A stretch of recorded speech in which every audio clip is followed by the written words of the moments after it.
ज्ञात्वा देवं मुच्यते सर्वपाशैः।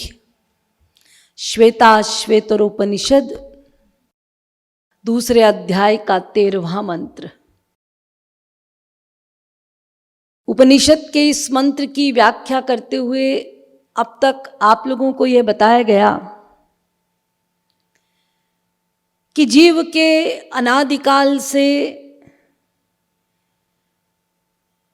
कुछ प्रश्न हैं और ये प्रश्न इतने महत्वपूर्ण हैं कि जब तक इन प्रश्नों का निदान ना होगा तब तक जीव अशांत रहेगा, अतृप्त रहेगा, अपूर्ण रहेगा। पहला प्रश्न, मैं कौन हूं? दूसरा प्रश्न, मेरा कौन है?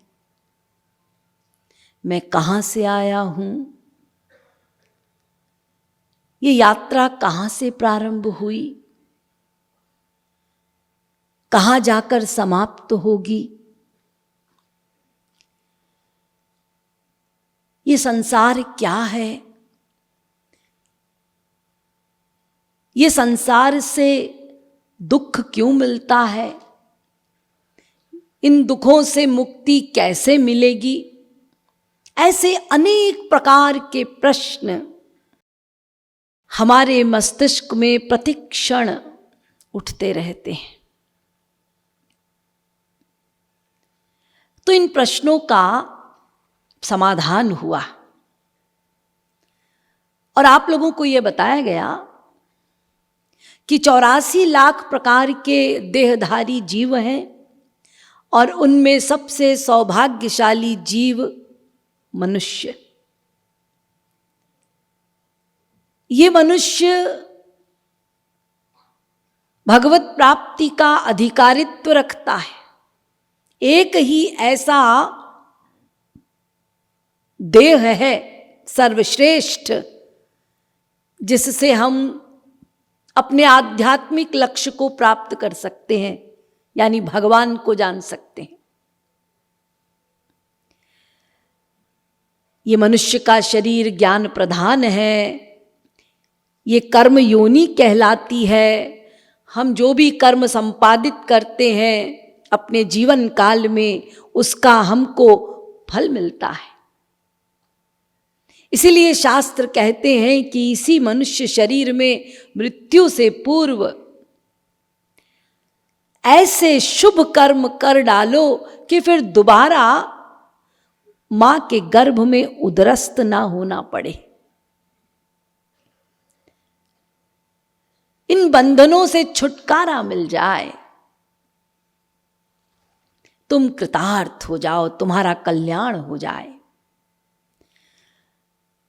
तो इन दुखों से छुटकारा कैसे मिलेगा, इस पर विचार किया गया तो पता चला कि ये दुख तभी जा सकते हैं जब हम मायाधीश को जान लें। ये मंत्र कहता है ज्ञात्वा देवम मुच्यते सर्वपाशैः। यदि समस्त बंधनों से मुक्त होना चाहते हो, दुखों से छुटकारा पाना चाहते हो, त्रिकर्म त्रिदोष पंचक्लेश पंचकोश आदि व्याधि से मुक्ति चाहते हो, ज्ञात्वा देवम, भगवान को जानो। तुम्हारा ये सौभाग्य है, तुम मनुष्य शरीर प्राप्त किए हो तो जान लो भगवान को। हमने निश्चय किया हम सुख प्राप्त करना चाहते हैं तो हमें भगवान को जानना होगा। चलो चले भगवान को जानने। लेकिन फिर पता चला वेदादिकों से कि भगवान को इंद्रिय मन बुद्धि से नहीं जाना जा सकता, क्योंकि हमारी इंद्रिय मन बुद्धि सीमित है, प्राकृत है और भगवान असीम है, दिव्य है। वो भगवान इस बुद्धि द्वारा ग्राह्य नहीं। ये बुद्धि भगवान तक पहुंच नहीं सकती। फिर कैसे जाने?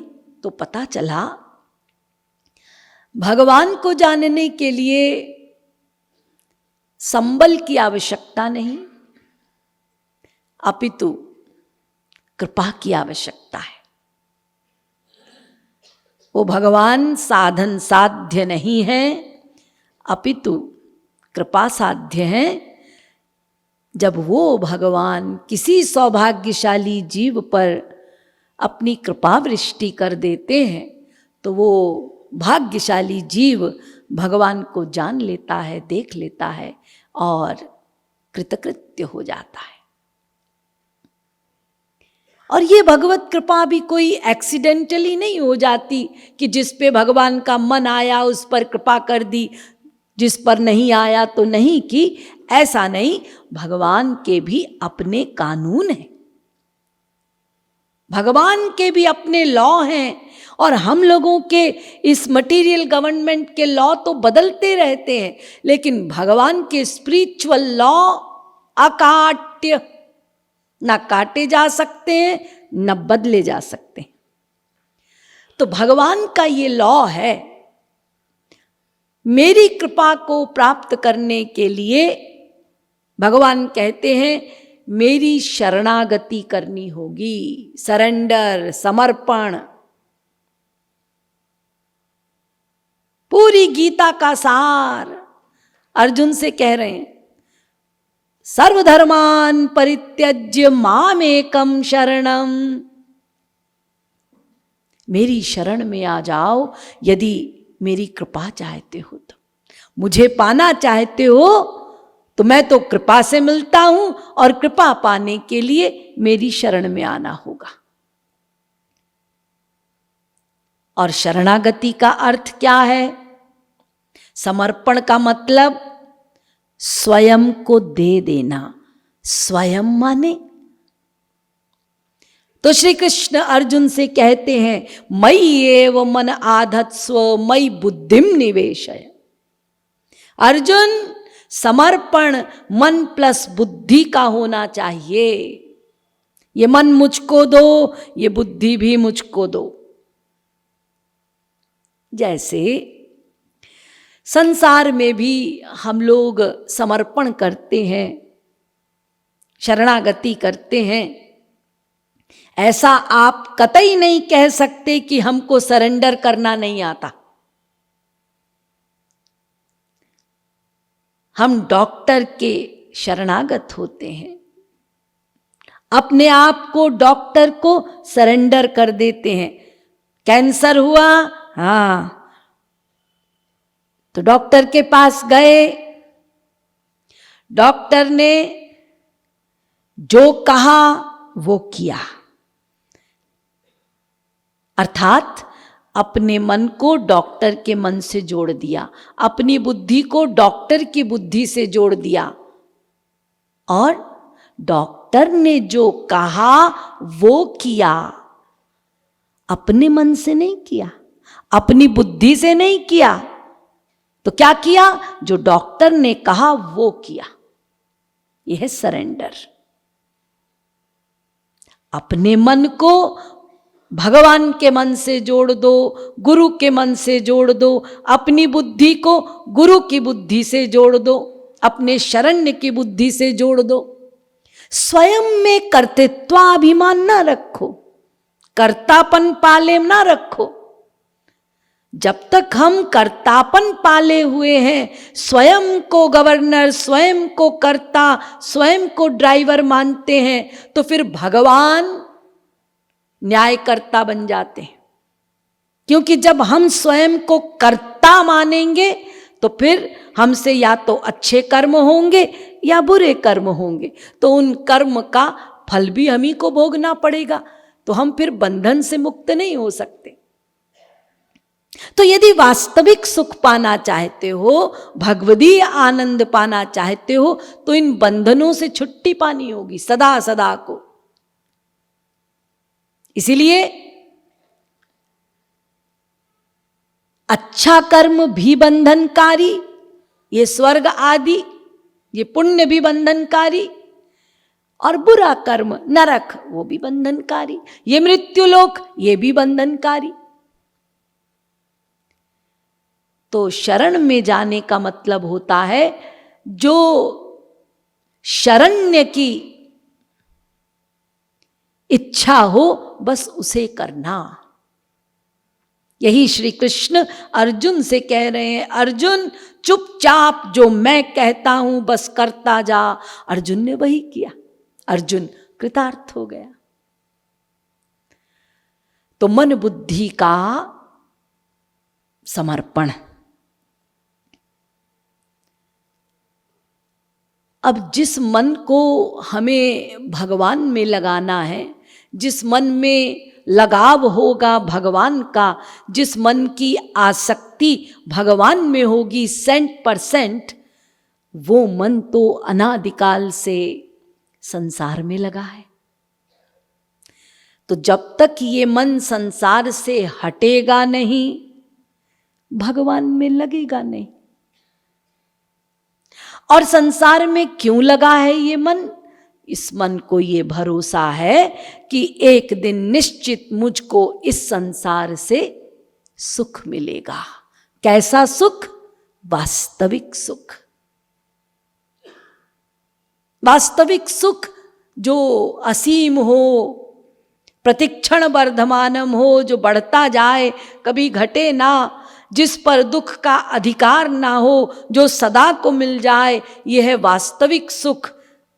जो आत्मा का सुख है, उस आत्मा के सुख को हम जगत में खोज रहे हैं। और इस धोखे में है कि मिलेगा मिलेगा, मिला तो नहीं, एक दिन मिलेगा। और इसी रिहर्सल में अनंत जन्म बीत गए। बेटे से मिलेगा, बेटी से मिलेगा, स्त्री से मिलेगा, पति से मिलेगा, पिता से मिलेगा, माँ से मिलेगा, रिश्तेदारों से मिलेगा, अच्छे अच्छे कपड़े पहनने से मिलेगा, बढ़िया बढ़िया खाद्य खाने से मिलेगा। सब ट्राई कर रहे हैं अनंत काल से, चाहते वही वास्तविक सुख है, लेकिन खोज रहे हैं इस सीमित संसार में। असीम सुख को सीमित जगत में खोज रहे हैं। इसलिए यदि इस मन और बुद्धि को हम ज्ञान युक्त कर दें, इसे संसार के वास्तविक स्वरूप का ज्ञान करा दें, तो फिर ये बुद्धि में जो विवेक है वो जागृत होगा।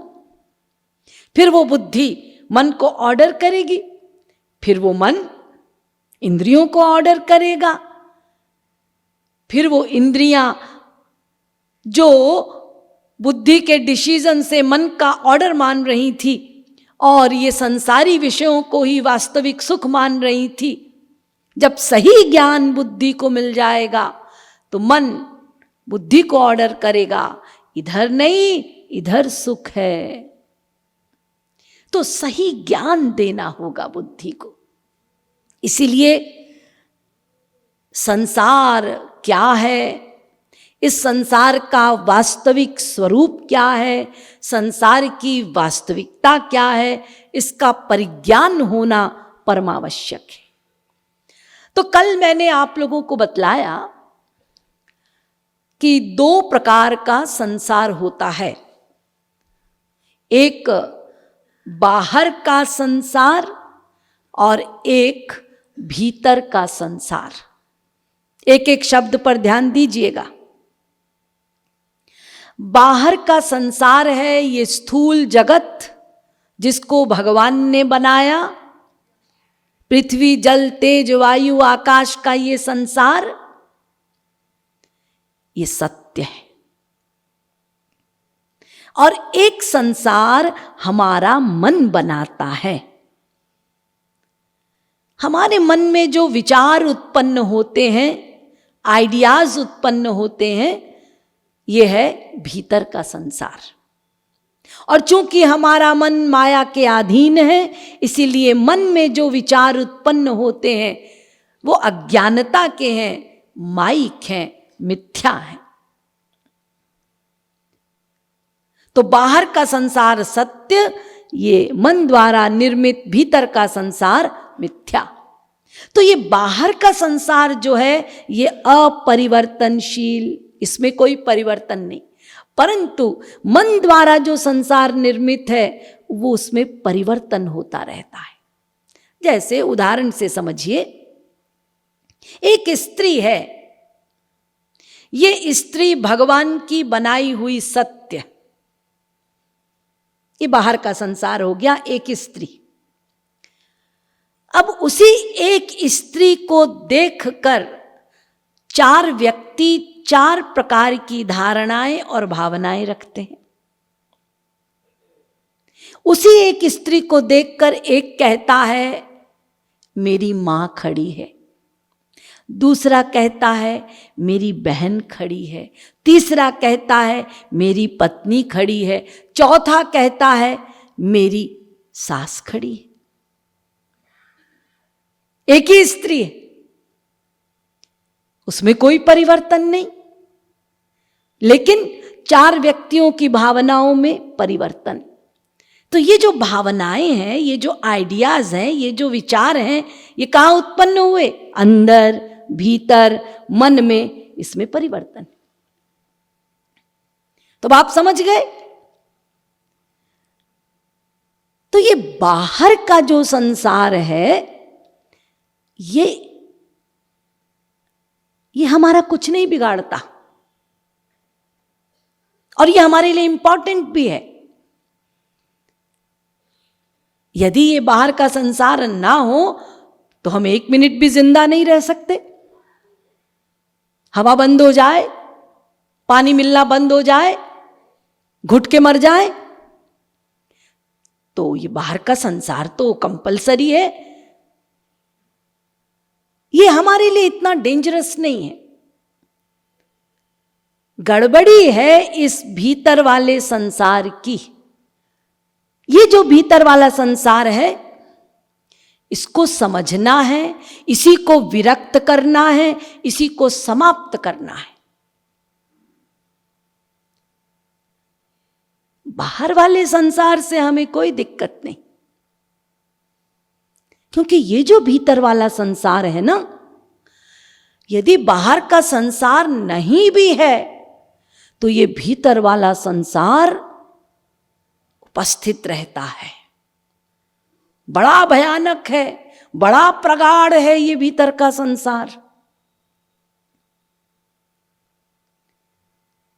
अब मान लीजिए इस भीतर के संसार के लिए बाहर का संसार नहीं है, मान लीजिए। ऐसे हो नहीं सकता, बाहर का संसार समाप्त हो जाए, ये इम्पॉसिबल, इम्पॉसिबल। क्यों? अरे भगवान भी इसको समाप्त नहीं कर सकते। यदि प्रलय कर भी दे तो पुनः सृष्टि कर दे, ये समाप्त नहीं हो सकता, ये सनातन है, क्योंकि ये तीन के मिक्सचर से बना है, जीव, ब्रह्म, माया। ये तीनों तत्व सनातन, ये कभी नष्ट नहीं हो सकते, ये कभी समाप्त नहीं हो सकते। तो बाहर का संसार तो समाप्त तो हो ही नहीं सकता, लेकिन हम लोगों के अनुसार बाहर का संसार क्या है? हमारे अनुसार हम बाहर का संसार कहते हैं स्त्री को, पति को, संतान को, ये सब बाहर के संसार है हमारे लिए। तो चलो मान लो कि आप इन सब को छोड़कर जंगल चले गए। अब जंगल में जाकर एक पेड़ के नीचे बैठ गए और आंख में पट्टी बांध ली और कान में रुई डाल ली। अब कुछ दिखाई नहीं देता, कुछ सुनाई नहीं देता, मतलब बाहर का संसार समाप्त नहीं है। बाहर का संसार कुछ दिखाई पड़ रहा है, कुछ सुनाई पड़ रहा है, नहीं।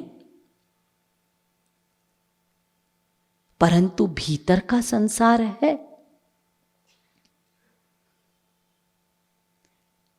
वो है भीतर का संसार। वो भीतर का संसार चिंतन करता है। भले ही बाहर का संसार नहीं है तो भी वो भीतर का संसार चिंतन करेगा, वो समाप्त नहीं हुआ, वो आसक्ति बनी रहेगी, वो नहीं मिटेगी। स्त्री के प्रति, संतान के प्रति, पति के प्रति वो आसक्ति बनी हुई। अच्छा देखिए, आप ऑफिस जाते हैं ना, तो जब ऑफिस जाते हैं तो स्त्री को भी छोड़ के जाते हैं, बच्चे को भी छोड़ के जाते हैं, या स्त्री भी ऑफिस गई, बच्चा भी स्कूल गया, आप भी ऑफिस गए, तो देखिए ये बाहर का संसार तो हट गया ना आपके लिए, कोई तो सामने नहीं है। लेकिन ये भीतर का संसार इतना प्रगाढ़ है कि वो आसक्ति चिंतन की धारा बनी रहती है। क्या आप ऑफिस में अपनी पत्नी का चिंतन नहीं करते, बेटे का चिंतन नहीं करते? करते हैं, वो आसक्ति बनी है। जबकि पत्नी सामने नहीं, बेटा सामने नहीं, वो बाहर का संसार है नहीं, लेकिन वो भीतर वाला संसार अपना काम कर रहा है, वो धारा बनी हुई है। आप रोज बाहर के संसार को छोड़ते हैं, रोज जब आप सो जाते हैं, बगल में स्त्री सोई है, बेटा सोया है, पति सोया है, आप सो गए नींद में, पता चलता है कौन सोया है?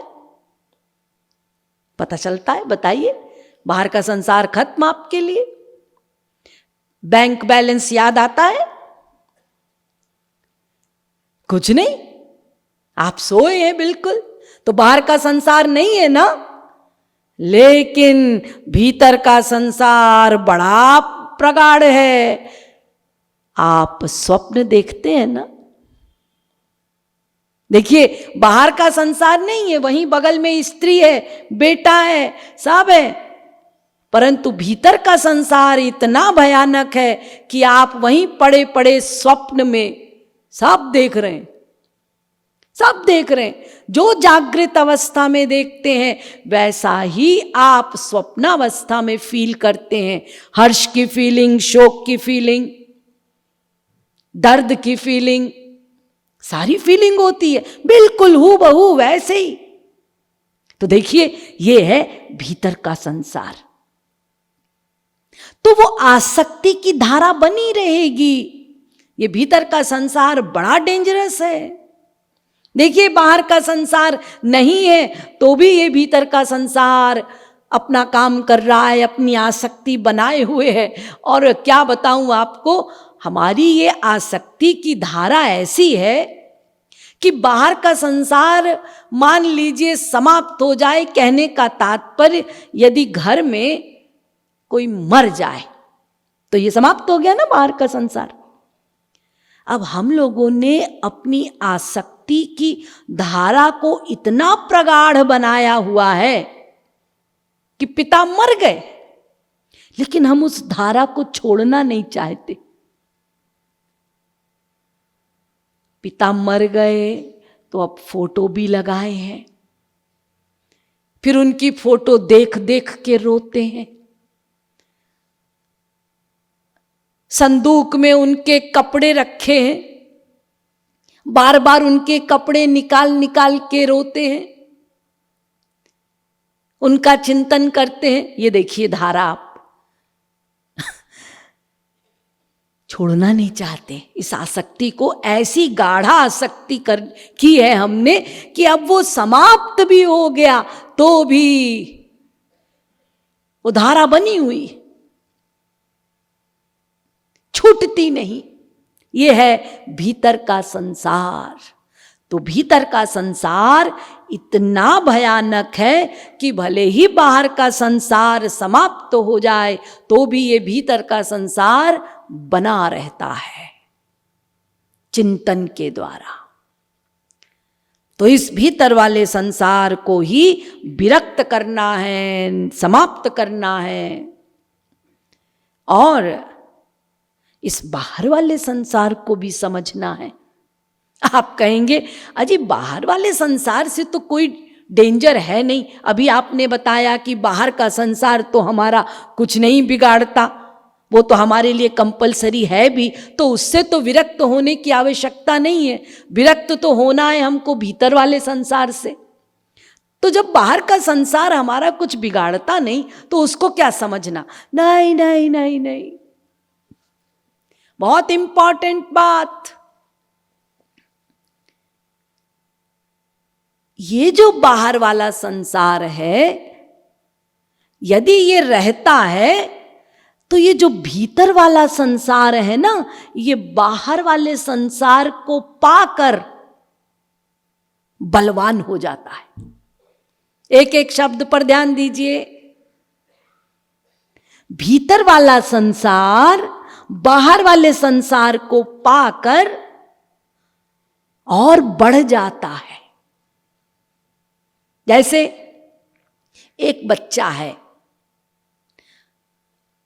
आइसक्रीम खाने की इच्छा हो रही है, मम्मी हम आइसक्रीम खाएंगे आइसक्रीम खाएंगे आइसक्रीम खाएंगे, जिद कर रहा है।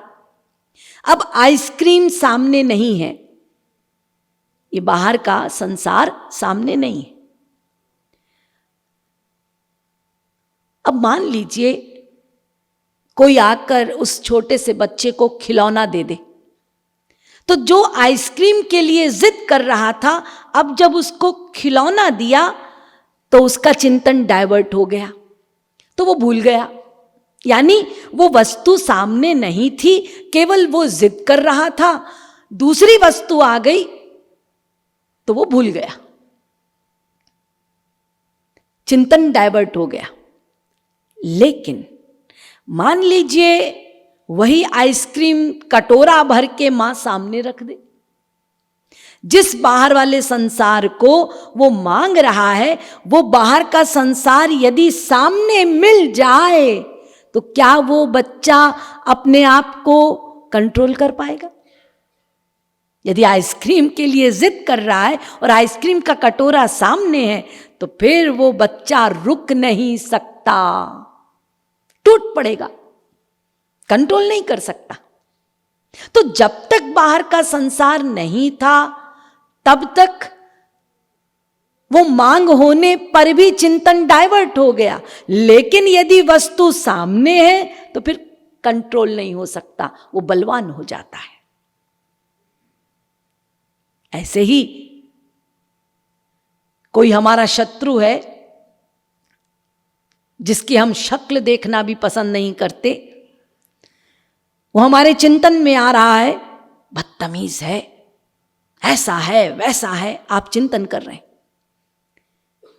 अब ये चिंतन आता भी है, चला भी जाता है, आप नॉर्मल भी हो जाते हैं, फिर चिंतन आता है, ये ठीक है, अभी बाहर का संसार नहीं है। लेकिन मान लीजिए आप शत्रु का चिंतन कर रहे हैं और उतने में शत्रु सामने आ जाए तो फिर आप कंट्रोल नहीं कर सकते। जो आप चिंतन में कह रहे थे ना, बदतमीज है, मिले तो एक झापड़ लगाऊं, यदि वो सामने है तो फिर आप कंट्रोल नहीं कर सकते, फिर आप झापड़ लगा देंगे। ऐसे ही आपका जो प्रिय है, जब वो प्रिय सामने नहीं रहता तो उसका ध्यान करके, उसका चिंतन करके आप रोते भी हैं, याद भी करते हैं। लेकिन यदि वही प्रिय सामने आ जाए तो जिसको आप याद कर रहे थे, रो रहे थे, फिर आपने क्या किया, अब रोए रोए फिर अपने माइंड को डाइवर्ट कर लिया। लेकिन यदि आप रो रहे हैं उसकी याद में और वो सामने आ जाए तो फिर क्या आप अपने आप को कंट्रोल कर पाएंगे? जिस प्रिय की याद में आप रो रहे हैं वो प्रिय सामने आ जाए, फिर आप कंट्रोल नहीं कर सकते अपने आप को। क्या होगा? वो बाहर वाला संसार आया, ये भीतर वाला संसार बलवान हुआ, फिर आप दौड़ के जाएंगे, लिपट जाएंगे। तो ये भीतर वाला संसार बाहर वाले संसार को पाकर दुगना हो जाता है, द्विगुण हो जाता है। इसकी स्थिति ऐसे ही होती है जैसे अग्नि में कोई घी डाल दे, वो द्विगुनी होके भड़कती है ना, ऐसे ही ये भीतर वाला संसार बाहर वाले संसार को पाकर बलवान हो जाता है। जब बाहर का संसार नहीं रहता तो वो भीतर का संसार वो दबा रहता है, नष्ट नहीं होता। ध्यान दीजिएगा, नष्ट नहीं होता, वो दबा रहता है। और जैसे ही बाहर का संसार मिला, वो वातावरण मिला, वो हेतु मिला, वो प्रकट हो जाता है। जैसे आपने बोरे में 1 साल से गेहूं रखा है बांध कर, चना बांध के रखा है या गेहूं रखा है। अब उस गेहूं में, उस बीज में पेड़ बनाने की शक्ति है। वर्ष भर हो गए आपने बांध के रखा है, तो पेड़ तो हो जाना चाहिए था। यदि उस बीज में शक्ति है तो पेड़ तो हो जाना चाहिए था। अरे फसल तो 4 महीने में हो जाती, ये 1 साल से बंधा रखा है और कोई अंकुर नहीं फूटा, कोई पौधा पेड़ कुछ नहीं बना। हाँ, आप वातावरण दीजिए उसको। 1 साल से वातावरण नहीं मिला, अब आपने वातावरण दिया, बीज को मिट्टी में डाला, सूर्य की किरणें मिली, खाद मिला, जल मिला। अब देखिए कितनी जल्दी अंकुर फूटता है और वो पौधा बनता है, फिर वृक्ष बनता है, पेड़ बनता है। ऐसे ही वो जो गेहूं 1 साल से बंद करके रखा था बोरे में, वो दबा हुआ था, उसमें वो जो शक्ति थी वो दबी हुई थी। जैसे ही वातावरण मिला वो प्रकट हो गया। ऐसे ही भीतर वाला संसार जो है उसमें कामनाएं दबी हुई हैं, वो काम, क्रोध, लोभ, मोह सब दबा हुआ है। जैसे ही वातावरण मिलता है, हेतु मिलता है बाहर के जगत से, तो वो काम, क्रोध, लोभ, मोह सब प्रकट हो जाता है, वो दोष सारे बलवान हो जाते। इसीलिए जब तक ये भीतर का संसार नष्ट नहीं हुआ, ये बाहर वाला जगत भी डेंजरस है, सावधान रहना है। इसलिए इंपॉर्टेंट है कि हम इस भीतर वाले संसार को विरक्त करें, समाप्त करें। तो कल आप लोगों को बताया था मैंने कि ये भीतर वाला संसार 3 गुणों से युक्त है, त्रिगुणात्मिका माया का बना है, सत्वगुण, रजोगुण और तमोगुण। और इसी के साथ साथ मैंने कुछ पॉइंट्स आपको बताए थे। पहला पॉइंट आपको बताया था कि इस जगत में आपको ये सदा ध्यान रखना है कि जब तक ये 3 गुण हैं तब तक संसार में कोई भी जीव किसी भी जीव के मुआफिक नहीं हो सकता। कोई आपके प्रतिकूल है, खिलाफ है, आश्चर्य मत कीजिए। सब खिलाफ ही हैं भीतर से। ये तो एडजस्टमेंट से संसार चल रहा है, भीतर से सब खिलाफत ही करते हैं। कोई आपके मुआफिक हो जाए इसमें आश्चर्य कीजिए। तो ये 3 गुण हैं। जब गुणों में समानता होती है तो एडजस्टमेंट होता है, गुणों में असमानता होती है तो खटपट होता है, लड़ाई होती है। तो ये सब 3 गुणों का खेल है और कुछ नहीं। जिसका जहां जितनी मात्रा का स्वार्थ, उतनी मात्रा का प्यार। स्वार्थ आपका पूरा हो गया तो प्यार हो गया, स्वार्थ कम प्यार कम, स्वार्थ खत्म प्यार खत्म। ये सिद्धांत है। सीधा सीधा। इसीलिए ये टेंशन मत लिया कीजिए आप लोग कि अजी वो तो हमारी बात नहीं मानता, वो तो हमारी बात नहीं सुनता, वो तो हमारे मुआफिक नहीं है।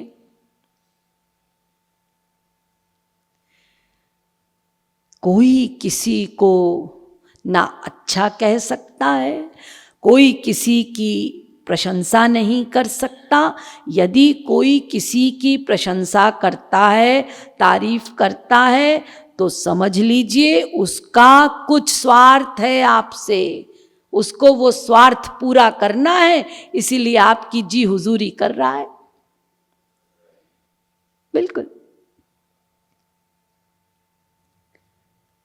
आप धोखे में हैं, अजी वो तो हमको बहुत चाहता है, अजी वो तो हमसे बहुत प्यार करता है, अजी वो तो हमारी बहुत तारीफ करता है। अब 4 दिन उसने आपकी तारीफ करके आपको विश्वास में ले लिया, 5वें दिन आपके साथ विश्वासघात कर गया, तो आप क्या कहते हैं? अजी बड़ा बदमाश निकला। अरे निकला विकला नहीं, वो तो पहले से ही बदमाश था, निकलेगा क्या? तुम नहीं समझे, तुम बेवकूफ हो। अरे इस सिद्धांत को याद रखिए कि जैसे हम अपना स्वार्थ पूरा करने के लिए दूसरों की झूठी तारीफ करते हैं या नहीं, बताइए साहब? अपना काम निकालने के लिए दूसरों की झूठी तारीफ करते हैं ना? हाँ। तो जैसे हम दूसरों की झूठी तारीफ करते हैं अपना काम निकालने के लिए, वैसे ही सामने वाला भी अपना काम निकालने के लिए आपकी झूठी तारीफ कर रहा है। सीधी सीधी बात, जो आप करते हैं वही वो करता है, आप में भी वही 3 गुण, इसमें भी वही 3 गुण, अंतर कैसे हो सकता है? लेकिन आश्चर्य की बात यह है कि जब दूसरा हमारी तारीफ करता है हम उसको फैक्ट मान लेते। ये है हमारा बोलापन। अरे जैसे तुम फ्लैटरिंग कर रहे हो, चापलूसी कर रहे हो अपने स्वार्थ के लिए, वो भी कर रहा है, लेकिन जब वो करता है उसको आप फैक्ट मान लेते। क्यों? ऐसा क्यों? क्योंकि हम अपने आप को बहुत समझदार समझते हैं।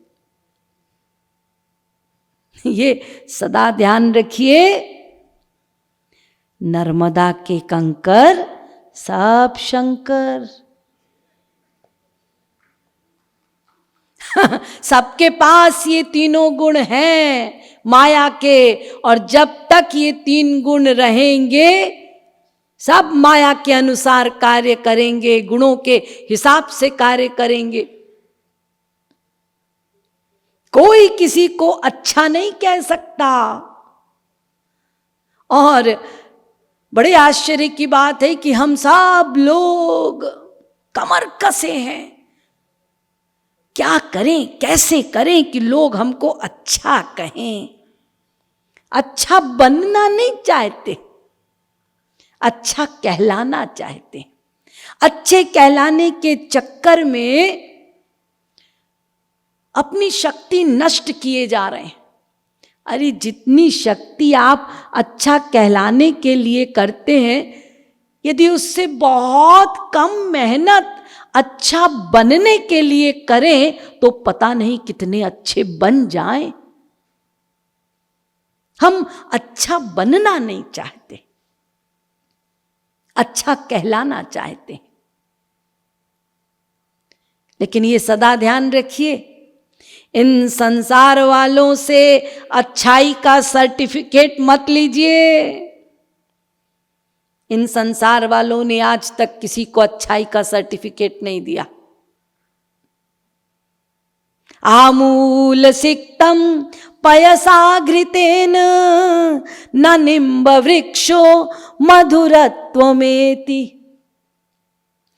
नीम के वृक्ष को आप जितना भी दूध, घी से और शहद से सींच लीजिए, वो कड़वा है, कड़वा रहेगा।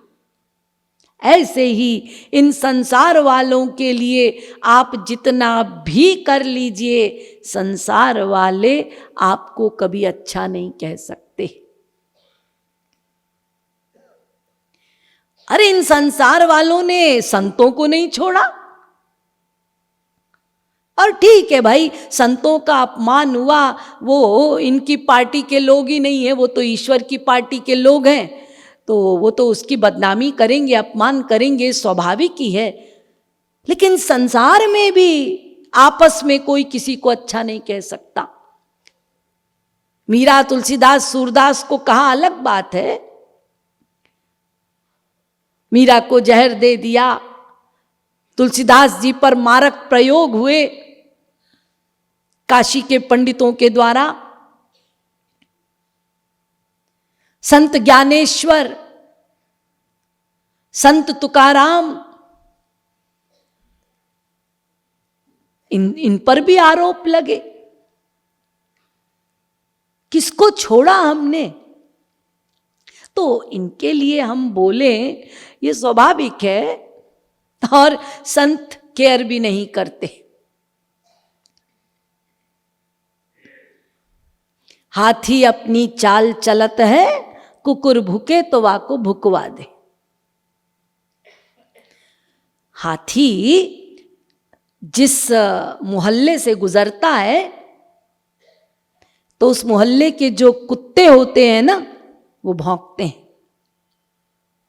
हमारी स्ट्रीट में कैसे आने की हिम्मत हुई इस हाथी की, तो भौंकते। लेकिन हाथी हाथी है, उसकी अपनी मस्ती है, वो अपनी मस्ती में चलता है, मुड़ के भी नहीं देखता। अब यदि हाथी मुड़ के कुत्तों को देखे तो क्या यह हाथी की शान है? हाथी केयर नहीं करता। भले ही कुत्ते सोचें कि हम इतनी जोर के भौंके कि हाथी की हिम्मत नहीं पड़ी हमको मुड़ के देखने की। हाँ, सोचे जो सोचना है। तो ऐसे ही आप इस संसार से आशा मत कीजिए कि आपको कोई अच्छा कहेगा। क्यों बिला वजह अपना टाइम वेस्ट कर रहे हैं अच्छा कहलाने के लिए?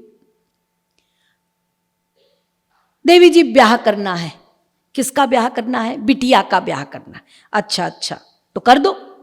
नहीं, वो ऐसा है कि अब बिटिया का ब्याह का मामला है, तो सोच रहे हैं इतना तो हमारे पास है नहीं, तो जितना है उतने में करो। नहीं जी, दुनिया वाले क्या कहेंगे? ये देखिए, अरे दुनिया वाले तो तुम इधर से उधर से जुगाड़ करके भी करोगे तब भी बोलेंगे। तो क्यों दुनिया वाले के चक्कर में पड़ते हो? तुम्हारे पास जो है उतने में कर दो। नहीं, फिक्र है दुनिया वाले क्या कहेंगे ना, तो इसीलिए खुद के पास यदि 20 लाख है तो 20 लाख में नहीं करेंगे, 50 लाख उधार करेंगे। अब इधर से उधर से सब जगह से उधार किया और ब्याह किया बिटिया का। शान है भाई। अब उधार उधार लेकर खर्चा कर लिया, लोग भी आए, स्वयं भी अकड़ रहे हैं, देखो हमने क्या ब्याह किया है, आलीशान, क्या शानो शौकत से ब्याह किया है अपनी बिटिया का। और जो आए शादी में उनसे भी पूछते हैं, अच्छा बताइए तो कैसा रहा? अरे क्या बात है जी, क्या बात है जी। आपके तो मुंह पे उन्होंने तारीफ कर दी, और जरा सा आप घूमे तो उसने दूसरे से कहा, पूछ रहा है कैसी रही शादी? अब 2 नंबर का कमाया था, खर्च कर दिया तो क्या हुआ? ये देखिए,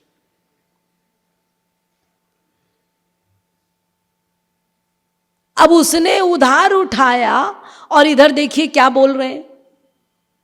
यानी संसार वाले क्या कहेंगे, इस चिंता से उसने उधार करके शादी की, मुंह पे तारीफ, पीठ पीछे बदनाम कर रहे हैं। लाभ क्या हुआ? 20 में करते तो भी कहते, 70 में किए तो भी कह रहे हैं, तो कुछ लाभ हुआ? क्यों अच्छा कहलाने के चक्कर में रहते हो? इसीलिए ये संसार वालों से अच्छाई का सर्टिफिकेट मत लीजिए। ये तो ऐसे है, ये आज आपको हार पहना रहे हैं, अच्छा कह रहे हैं, कल आपको गाली दे देंगे। ये आज आपका सम्मान कर रहे हैं, कल आपका अपमान कर देंगे। इसीलिए अच्छा कहलाने के चक्कर में नहीं रहना, अच्छा बनने के चक्कर में रहना है। अच्छा बनना होगा। तो पहला पॉइंट, कोई भी जीव किसी भी जीव के मुआफिक नहीं हो सकता। दूसरा पॉइंट, कोई भी जीव किसी भी जीव के सुख के लिए कुछ नहीं कर सकता। ये आत्मा का स्वभाव है।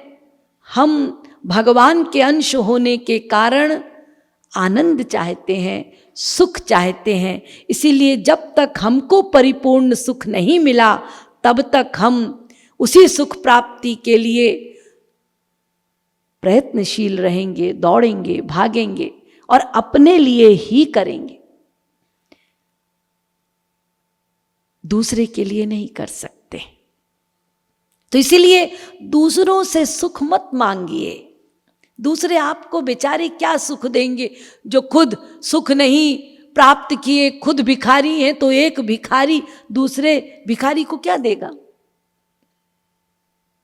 तू जासो सुख मांगे गोविंद राधे, वो भी तो सुख मांगे तो ही सुख का दे। राधे राधे गोविंद गोविंद राधे, राधे राधे गोविंद गोविंद राधे। राधे गोविंद गीत जगत गुरु स्वामी श्री कृपालु जी महाराज। तो जो स्वयं बेचारा भिखारी है, स्वयं सुख चाहता है, वो तुम्हें सुख कैसे दे सकता है? और तीसरा पॉइंट, इस जगत में क्या वास्तविक सुख है? वास्तविक सुख की पहले परिभाषा समझ लीजिए, मैं फिर बताने जा रही हूं। ये जो आत्मा जिस सुख को चाहती है, उस सुख की परिभाषा है जो असीम हो, परमानेंट हो, जिस पर दुख का अधिकार ना हो और जो निरंतर बढ़ता जाए। यह है वास्तविक सुख। और यही सुख की अभिलाषा हम सब की है। हम चाहते हैं हमें असीम सुख मिले, हमें कभी दुख ना मिले, हमें परमानेंट सुख मिल जाए और वो सुख कभी घटे ना। तो ये है वास्तविक सुख, आत्मा का सुख। यही हमारा लक्ष्य है। हम इसी को पाने के लिए अनादिकाल से प्रयत्नशील हैं। तो क्या ये सुख संसार में है? चलिए पता लगाएं। क्या आज तक किसी को इस परिभाषा के अनुसार इस जगत से सुख मिला? न। जिस वस्तु से हम सुख मानते हैं, जिस वस्तु में, थोड़ी देर में उसी से हमको फिर सुख कम होते होते होते दुख मिलने लगता है। तो फिर सुख कहाँ है? तो आप कहेंगे बिल्कुल ठीक बात है, संसार में सुख नहीं है, संसार में तो दुख ही दुख है। जी नहीं, संसार में दुख भी नहीं है।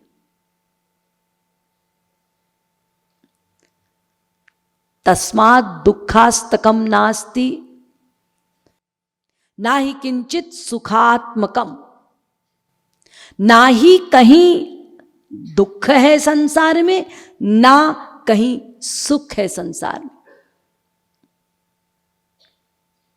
इसको आपको गहराई से समझना है।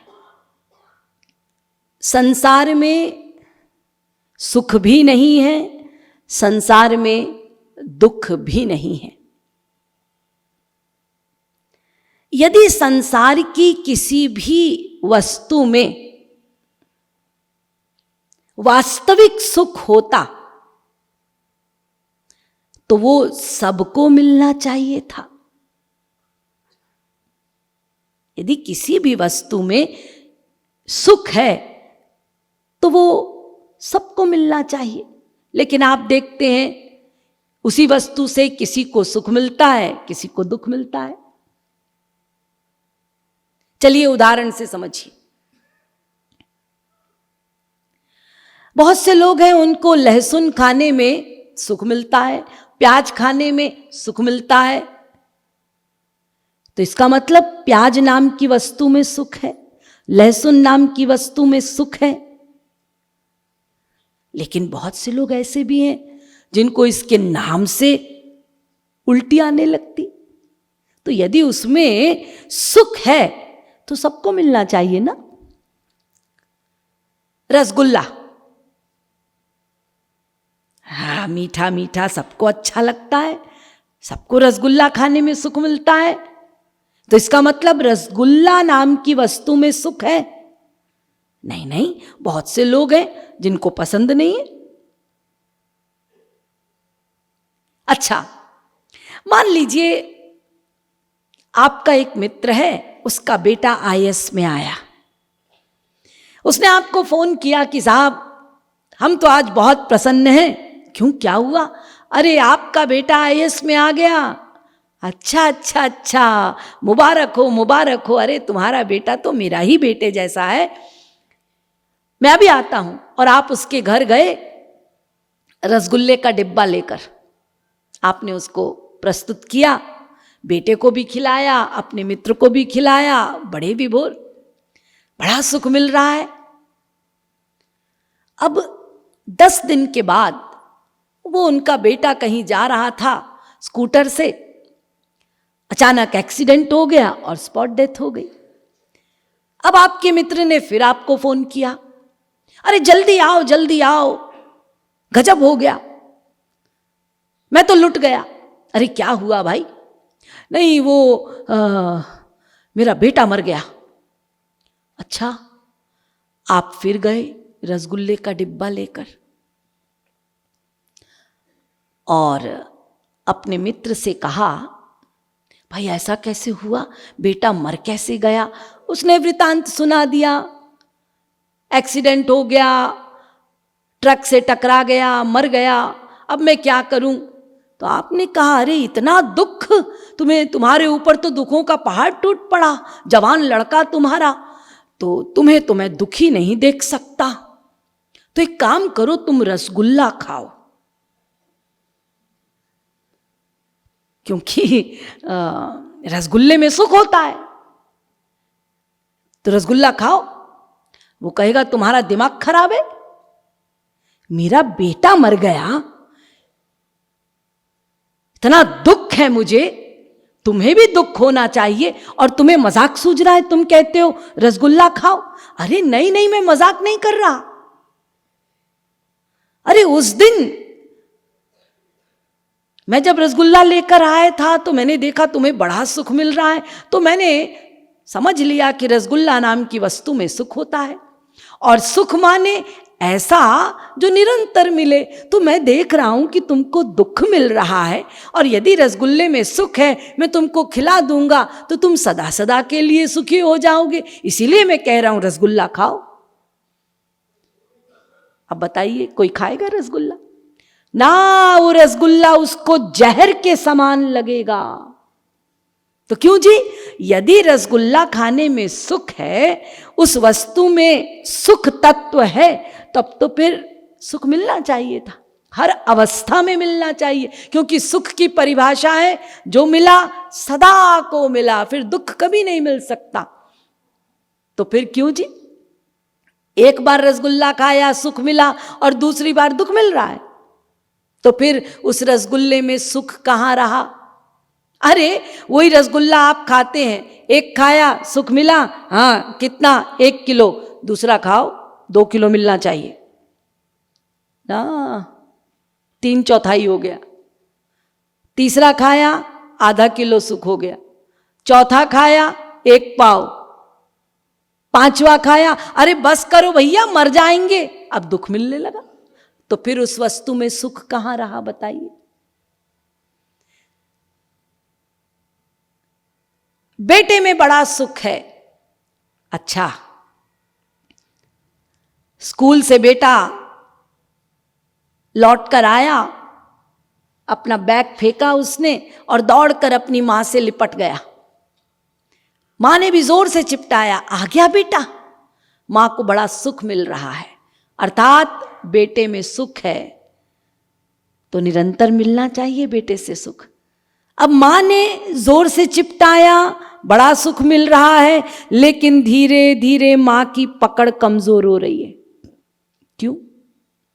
और एक घड़ी आती है, मां कहती है अच्छा बहुत प्यार हो गया, अब जाओ अपने यूनिफॉर्म उतारो और हाथ पांव धो खेलने जाओ।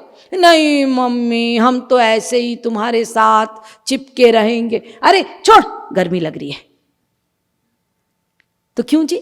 यदि उस बेटे में सुख है तो फिर मां को निरंतर क्यों नहीं मिल रहा? मैं आपके समक्ष सुख की मीमांसा कर रही हूं उदाहरण के साथ। अच्छा चलिए, एक मास्टर जी हैं उमेश नाम के, उनकी एक बीवी है, उनका एक बेटा है इकलौता, और एक नौकर है, पड़ोसी भी है, और एक कर्जदार है।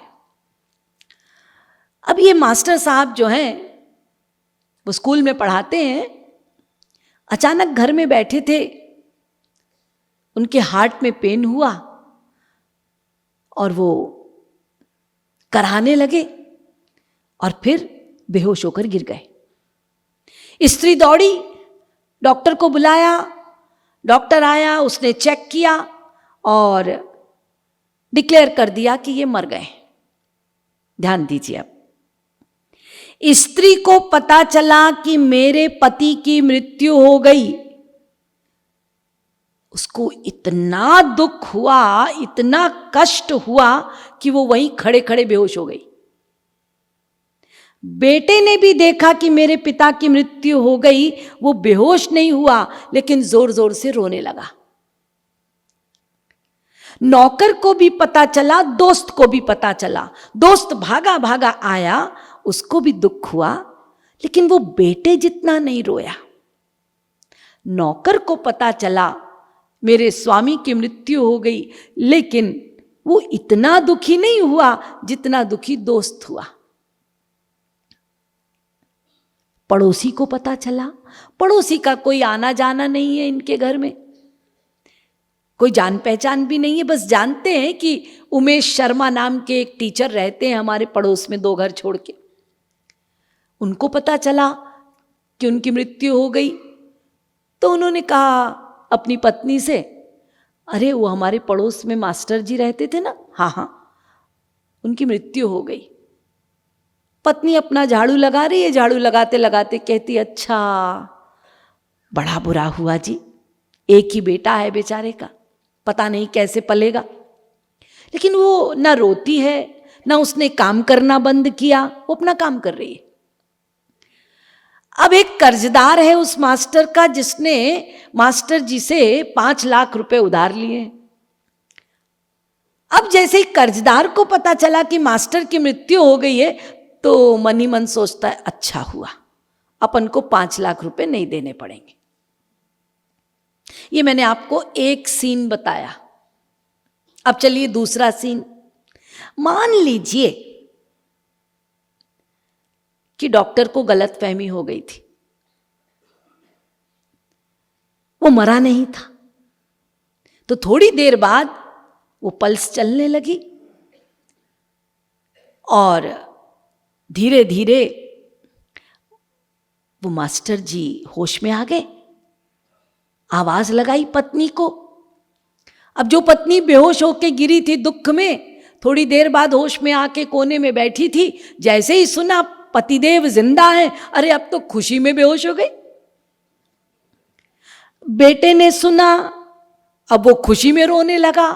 दोस्त ने सुना, उसको भी खुशी हुई। नौकर ने सुना, उसको भी खुशी हुई। पड़ोसी ने सुना, जैसे पहले उदासीन था अभी भी उदासीनता से कह रहा है, अरे भाग्यवान वो मरे नहीं है, जिंदा है। तो बीवी कहती है चलो अच्छा है, बच्चा पल जाएगा, और रोटी भी सेक रही है। और कर्जदार को पता चला, लो जी अब तो उसने भगवान को भी कह दिया, अच्छे हो तुम, कभी जिंदा करते हो कभी मार देते हो, अब मुझको पैसे देने पड़ेंगे। ये दो सीन। अब वहीं पर कुछ फिलोसोफर्स खड़े हैं। वो फिलोसोफर्स ने ये दोनों सिनेरियो को देखा है। अब वो फिलोसोफर्स जाकर उस पत्नी से पूछते हैं कि हम आपसे पूछना चाहते हैं कि आपके पति उमेश शर्मा में कितना सुख है। देखिए, आप दूसरे से सुन के मत बोलिएगा, अपनी राय दीजिएगा। आपको कितना अनुभव होता है कि आपके पति में कितना सुख है। उसने कहा मेरे पति में तो 16 आने सुख है। नोट कर लिया। बेटे से पूछा, अच्छा बताओ बेटा तुम्हारे पापा में कितना सुख है। उसने कहा ये 16 आने कैसे लिखा है। अरे नहीं नहीं, वो तो तुम्हारी मां ने बताया है, तुम अपनी अक्ल से जवाब दो। नहीं, मेरा अनुभव तो कहता है कि मेरे पिता में 14 आने सुख है। लिख दिया। दोस्त से पूछा, उसने कहा जी हमारा अनुभव तो कहता है कि 12 आने सुख है। लिख दिया। नौकर से पूछा, अच्छा तुम्हारे साहब में कितना सुख है। उसने कहा 10 आने सुख है। पड़ोसी से पूछा, अच्छा ये बताओ वो तुम्हारे पड़ोस में उमेश शर्मा रहते हैं, उनमें कितना सुख है। उसने कहा देखो भाई, अपना तो ना कोई लेना ना देना, तो ना सुख है ना दुख है, न्यूट्रल। कर्जदार से पूछा उमेश शर्मा में कितना सुख है। उसने कहा कौन कहता है सुख है, उसमें तो दुख ही दुख है। अब ये फिलोसोफर्स हैरान कि एक ही पर्सनैलिटी है उमेश शर्मा, यदि उस पर्सनैलिटी में उमेश शर्मा में सुख है तो सबको बराबर मिलना चाहिए ना। एक को 16 आने, एक को 14 आने, एक को 12 आने, एक को 10 आने, एक कहता है ना सुख ना दुख और एक कहता है दुख ही दुख। तो आखिर इस उमेश शर्मा में है क्या। तो वास्तविकता यह है कि उमेश नाम के मास्टर में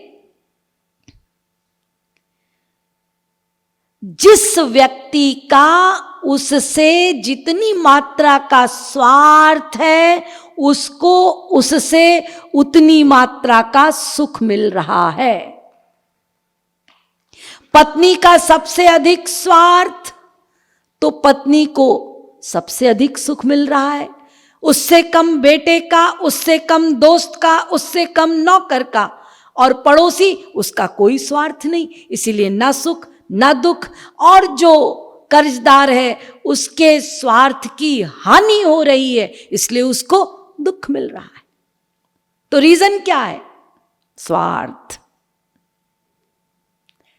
उस व्यक्ति में कुछ सुख वुख नहीं है, ना सुख ना दुख। जिसका जितनी मात्रा का स्वार्थ उतनी मात्रा का सुख, स्वार्थ की हानि दुख। तो संसार की किसी भी वस्तु, किसी भी व्यक्ति में न सुख न दुख। हम जिस वस्तु या व्यक्ति में जितनी मात्रा का स्वार्थ रखते हैं, हमारी उस वस्तु या व्यक्ति से उतनी मात्रा की आसक्ति हो जाती है, अटैचमेंट। और जितनी मात्रा की आपकी आसक्ति रहेगी उतनी ही उस वस्तु की या व्यक्ति की कामना होगी। बस समझ लीजिए, स्वार्थ जितना उतनी मात्रा में आसक्ति, जितनी मात्रा में आसक्ति उतनी मात्रा में कामना। और ये कामना जो है ना, यही है सबसे भयंकर बीमारी। इन कामनाओं ने ही तो हमारा सर्वनाश कर रखा है। ध्यायतो विषयान् पुंसः संगस्तेषुपजायते।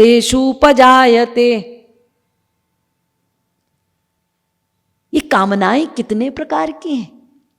कुरंग मातंग पतंग भृंग मीना हता पंचभिरेव पंच एकः प्रमादी सकथम न हन्यते यः सेवते पंचभिरेव पंच। एक एक कामनाओं को करने वाले एक एक विषय के पीछे नष्ट हो गए, नष्ट हो रहे हैं। जैसे एक पतंगा है, उसने प्रकाश की कामना की, मर गया। मछली आटे की कामना, धोखे में आ गई बेचारी, मर गई। भौरे ने खुशबू से प्यार किया, कमल के फूल में खुशबू सूंघ रहा है, कमल का फूल बंद हो गया, हाथी आया, उसी को तोड़ा, खा गया, भौरा नष्ट हो गया। एक एक विषय के पीछे ये सब नष्ट हो रहे हैं। देखिए, एक एक कामनाओं के विषय के पीछे। अब जरा हम लोग बात करें, ये बेचारों की दुर्दशा तो एक एक कामना के पीछे हो गई। हमारे पास तो 5 हैं।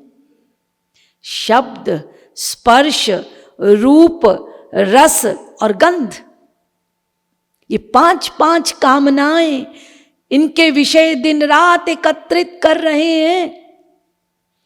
और हमारी स्थिति क्या है पता है? भागवत में कहा गया है, जिह्वै कतो मुमपकर्षति करहि तर्षा। जैसे एक पुरुष होता है ना, अब यदि मान लो उसने 5 स्त्रियां रखी हैं, तो स्त्रियों को क्या कहेंगे? सौत। अब वो पुरुष बेचारा क्या करे? एक स्त्री को संतुष्ट करता है तो दूसरी स्त्री टांग खींचती है, दूसरी को संतुष्ट करता है, तीसरी टांग खींचती है। उस बेचारे की तो दुर्दशा है।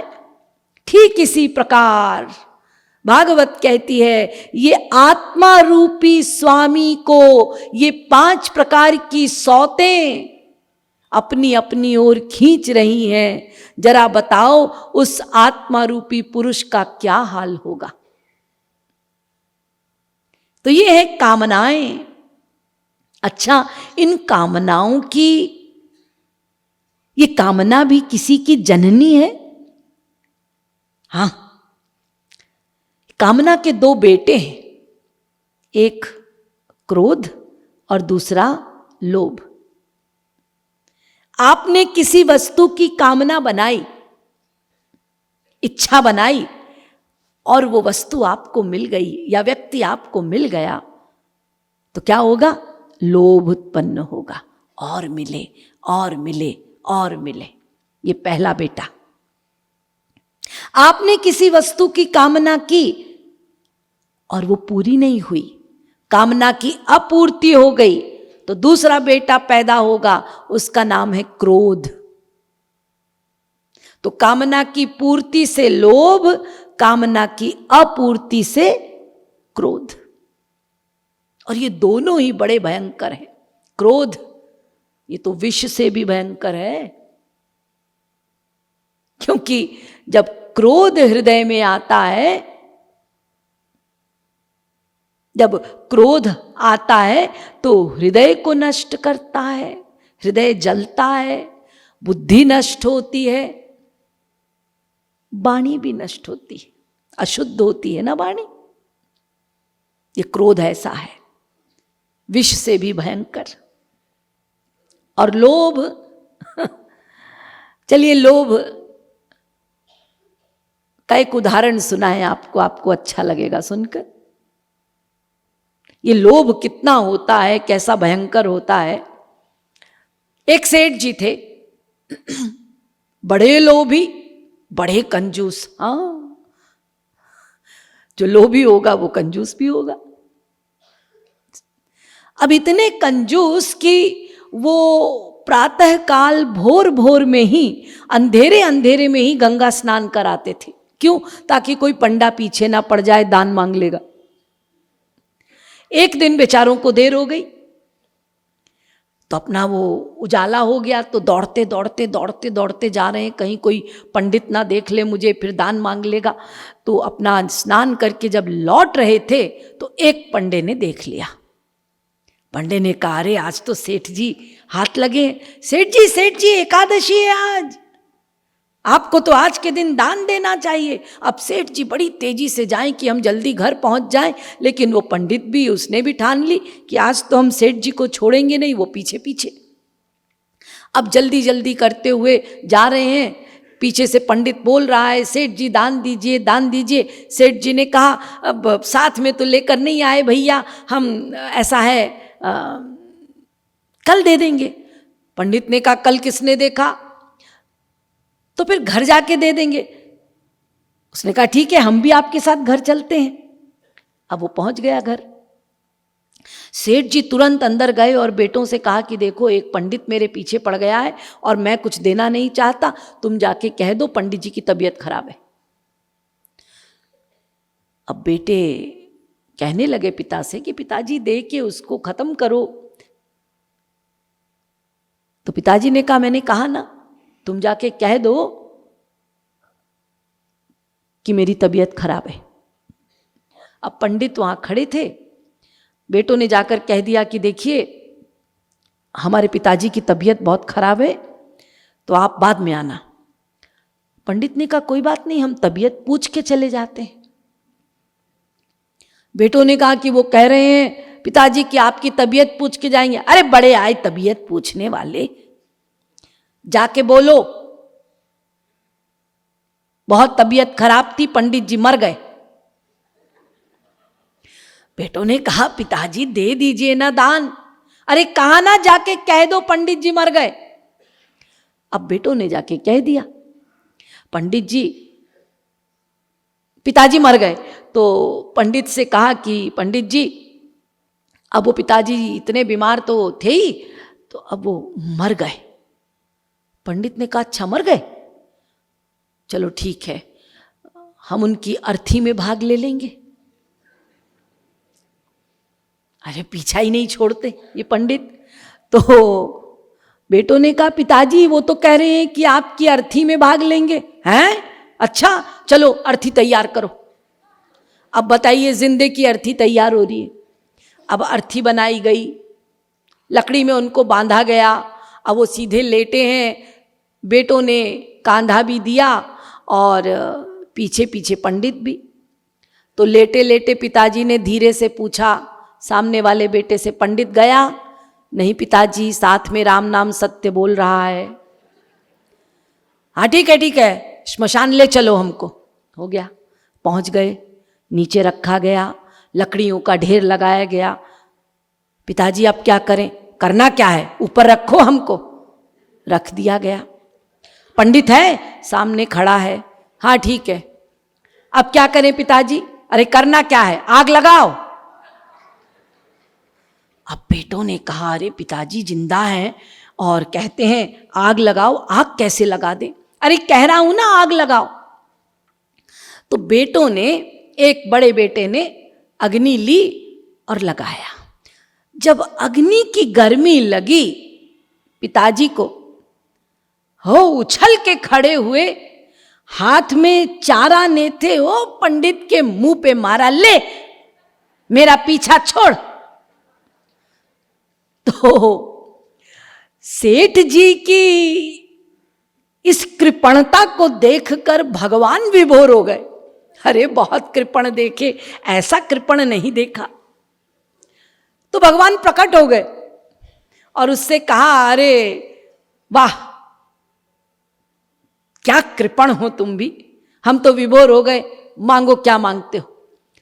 सेठ ने कहा, आपकी तारीफ। अरे मुझे भगवान कहते हैं। अच्छा अच्छा, तो भगवान तो जो मांगो वो देते हैं, इसलिए तो कह रहा हूं मांग। तो पक्का दोगे ना आप? हाँ, तो मेरी चवन्नी वापस करा दीजिए।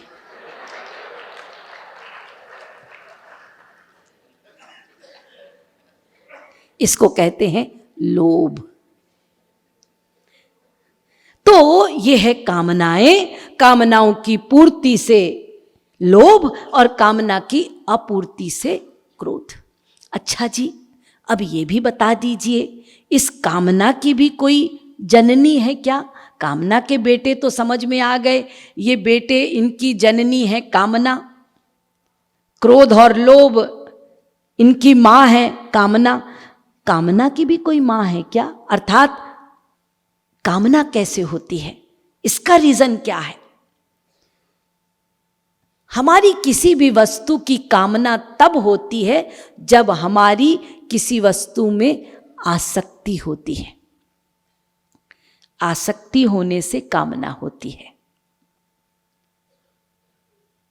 और जिस वस्तु में हमारी अधिक आसक्ति होगी, उसी वस्तु की बार बार कामना होगी। आसक्ति है मेन रीजन, ये ध्यान रखिए। आसक्ति ही प्रमुख है। अच्छा, तो ये हमारी किसी वस्तु में आसक्ति क्यों होती है, कैसे होती है? उसका रीजन ये है, जब हम किसी भी वस्तु में सुख मानते हैं, हमारे बार बार सुख मानने से हमारी उस वस्तु में अथवा व्यक्ति में आसक्ति हो जाती है। इसलिए भगवान कह रहे हैं, जैसे तुम संसारी विषयों में सुख मान लेते हो, इस वस्तु से सुख मिलेगा, सुख मिलेगा, सुख मिलेगा, जब ये बार बार सुख का चिंतन करते हो तो उसमें तुम्हारी आसक्ति हो जाती है। फिर आसक्ति होने पर वही संसारी विषयों की कामना होती है। ऐसे ही यदि कोई मुझ में सुख मान लेता है, भगवान कह रहे हैं, यदि कोई मुझ में सुख मान लेता है तो फिर मेरे में ही सुख का चिंतन करता है, भगवान में सुख है, भगवान में सुख है, भगवान में सुख है, तो फिर भगवान में आसक्ति हो जाती है। भगवान कह रहे हैं फिर मुझ में आसक्ति हो जाती है, फिर मेरी कामना होती है। तो हम कहाँ सुख मानते हैं? जिसमें सुख मानेंगे उसी वस्तु में आसक्ति होगी, उसी वस्तु की कामना होगी। सीधी सीधी बात। अच्छा, मुझे एक बात बताइए, सुंदर वस्तु देखने में सुख मिलता है ना? हाँ। कुरूप वस्तु देखने में सुख मिलता है? नहीं। अच्छा, एक बात बताइए कि एक मां का बेटा है, वो कुरूप है, उसकी एक आंख नहीं है, बिल्कुल काला है और एक पैर से लंगड़ा है और वो खो गया। अब वो बेचारी खोज रही अपने बेटे को, जाती है पुलिस स्टेशन और पुलिस वाले से पूछती है कि मेरा बेटा लापता हो गया है, आप लोगों के पास कोई खबर? हाँ, यहाँ 50 बच्चे हैं लापता, खोज ले। कैसा था तेरा बेटा? अब उसने वर्णन किया। मेरा बेटा एक आंख नहीं है उसकी, काला है और एक टांग भी नहीं है। पुलिस वाला कहता है, इतने सुंदर सुंदर बच्चे हैं ये 50 बच्चे, अब ऐसा बेटा तेरा तो इसमें नहीं है, लेकिन बहुत से सुंदर बच्चे हैं, तो किसी भी सुंदर बच्चे को ले ले, प्यार कर ले, वात्सल्यता पा ले। अब बताइए, यदि आप कहते हैं सुंदरता में सुख है, तो उस मां को किसी भी सुंदर बच्चे को चिपटा कर सुख मिल जाना चाहिए। लेकिन वो मां अपने उसी बेटे की, जो एक आंख नहीं है जिसकी, एक पैर नहीं है जिसका, बिल्कुल काला है, कुरूप है, लेकिन वो मां उसी की कामना कर रही है। वो पुलिस वाले से कहती है मुझे तो मेरा बेटा चाहिए, यदि तुम मेरे बेटे को वापस नहीं करोगे तो मैं यहीं धरना धार के बैठ जाऊंगी। उसकी खबर लो, कहां है, खोज के लाओ। अब बताइए, यदि सुंदरता में सुख है तो उस मां को तो किसी भी बच्चे को, सुंदर बच्चे को चिपटा के सुख मिल जाना चाहिए। लेकिन सुंदरता की बात नहीं है, आसक्ति की बात है। उस मां की अपने बेटे में आसक्ति है, इसीलिए अपने बेटे की ही कामना हो रही है। अच्छा, शराब में खुशबू है या बदबू? बदबू है। लेकिन एक शराबी से पूछिए, उसे तो बदबू नहीं आती, उसको तो शराब में खुशबू मिलती है।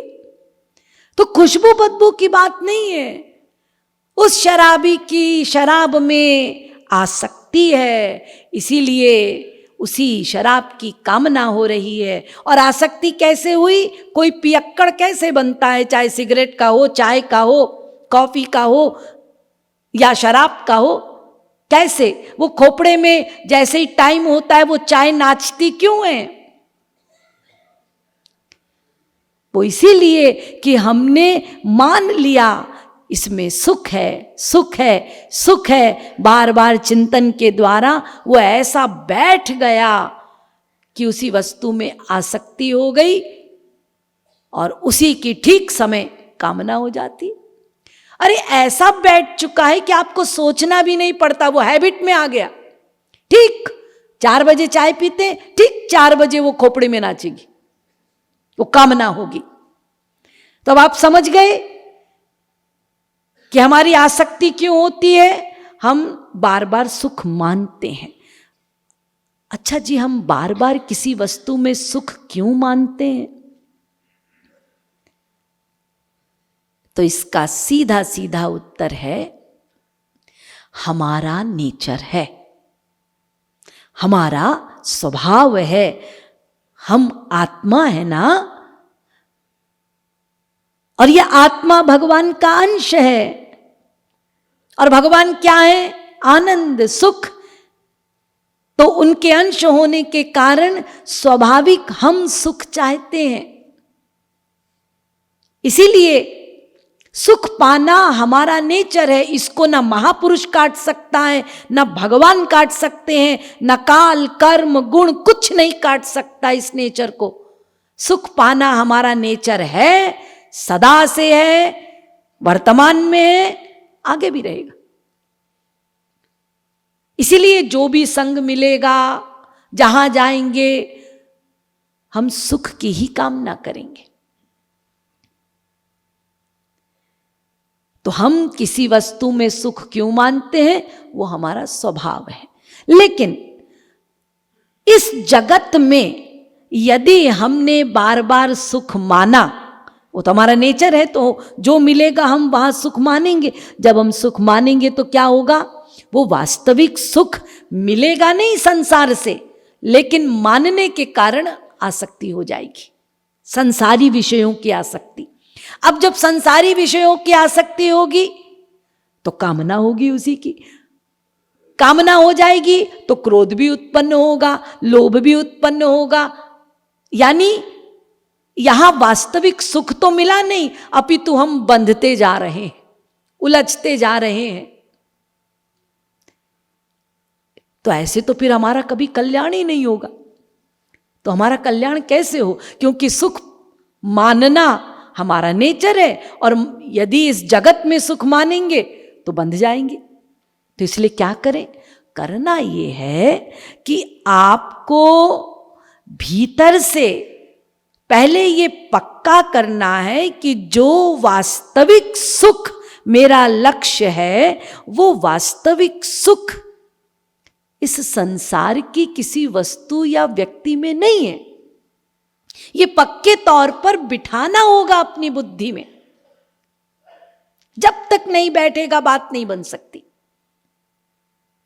तो जब ये बात बैठ जाएगी कि वास्तविक सुख जो आत्मा का सुख है वो संसार में नहीं मिल सकता, तो जब आप ये मान लेंगे तो क्या होगा, आप संसारी विषयों में आसक्त नहीं होंगे, ड्यूटी करेंगे, कर्तव्य का पालन करेंगे, लेकिन अनासक्त भाव से। आसक्त नहीं होंगे। आसक्त नहीं होंगे तो कामना भी नहीं होगी, फिर बंधेगे भी नहीं।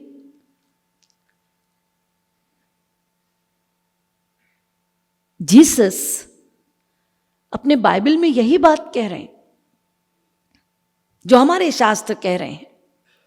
संसार में ड्यूटी करो, कर्तव्य का पालन करो। Honour thy father, honour thy mother, but love thy lord with all your heart, all your soul, all your might. Bible. अपने माता पिता का सम्मान करो, संपूर्ण कर्तव्य का पालन करो, लेकिन वास्तविक हृदय से, पूरे हृदय से प्यार, प्रेम वो भगवान से करो। आत्मा से भी अधिक प्यार भगवान से करो, पूरी शक्ति से प्यार भगवान से करो। संसार में व्यवहार करो, कर्तव्य का पालन करो, सम्मान करो अपने माता पिता का। ये जीसस कह रहे हैं।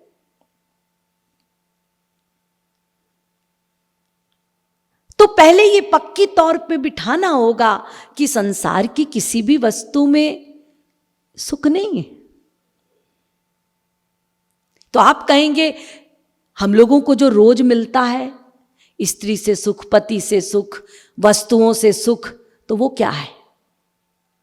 देखिए, मैं आपको बार बार बता रही हूं कि वास्तविक सुख मिल रहा है या नहीं, यह आपको देखना है।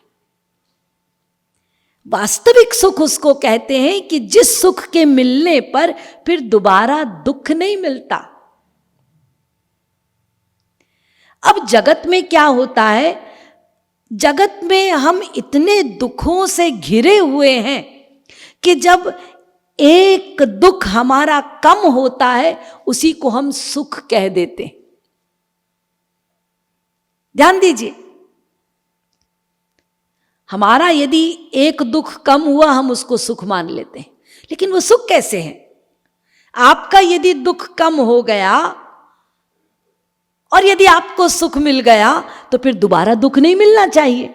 ये सुख की परिभाषा है। लेकिन क्या होता है जगत में, एक दुख कम हुआ, हमने कहा सुख मिल गया, फिर दुखी हो जाते, फिर थोड़ी देर बाद हमको दुख मिलने लगता है। तो फैक्ट ये है कि हम बार बार जो दुख कम होते रहते हैं उसी को सुख बोलते रहते हैं।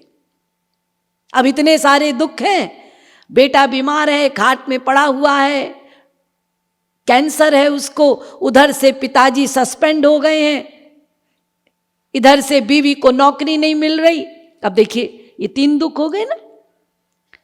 अचानक पिताजी को खबर आती है कि माफ कर दिया गया, अब वो ज्वाइन कर सकता है। अब तो वो उछल रहा है। आप कहेंगे अरे बेटा मरने वाला है, बीवी को नौकरी नहीं है, तुम उछल रहे हो। अरे हमारी नौकरी हमको फिर से मिल गई। देखिए, एक दुख उसका कम हुआ तो वो उछल के कहता अरे मेरी नौकरी मिल गई, बड़ा सुख मिल रहा है। लेकिन फिर बेटे को देख के दुखी, पत्नी को देख के दुखी, तो फिर सुख कहाँ मिल रहा है? तो ये जो हम जिसको बार बार कहते रहते हैं ना सुख मिला सुख मिला, वो वास्तव में सुख नहीं है, वो सुख की परिभाषा नहीं है, वो आत्मा का सुख नहीं है। इसको पक्की तौर पे बिठा लीजिए। इसीलिए श्री कृष्ण जी ने अर्जुन से कहा था, आ ब्रह्म भुवनान लोकाः पुनरावर्तिनो अर्जुन। अर्जुन, ब्रह्मलोक पर्यंत तक कहीं भी सुख का लवलेश नहीं। कौन से सुख का? वास्तविक सुख का। दीन कहे धनवान सुखी। हम लोगों की बीमारी क्या है? हम अपने से आगे वाले को देखते हैं तो ये सोचते हैं वो सुखी है, मैं दुखी हूं, लेकिन उसको बड़ा सुख मिल रहा है।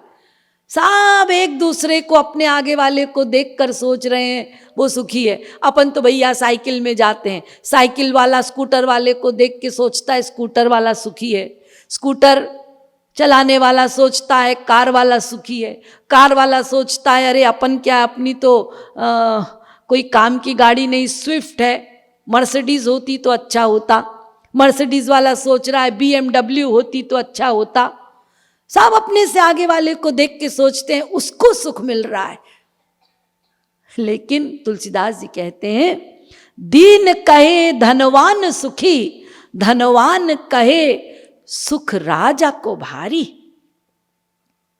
राजा कहे महाराजा सुखी, महाराजा कहे सुख इंद्र को भारी।